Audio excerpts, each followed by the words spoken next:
We're bringing sexy back. Well, not me. The Calissa Bedroom Bathroom range is, because let's be honest, who doesn't love curves in the bedroom?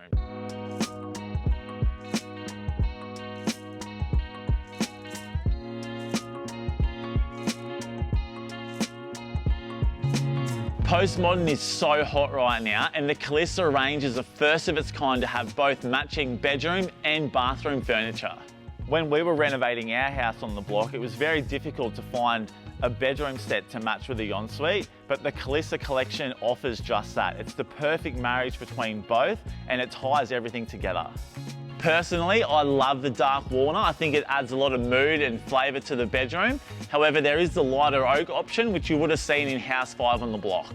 Not only is it a beautiful piece of furniture, but it's super practical. It's got drawers on both sides, so plenty of room to put extra clothes. And one of my favourite things would have to be the curves and the fact that it's elevated, so you don't have to worry about stubbing your toes during the middle of the night or hitting your shins as you're walking around the bed.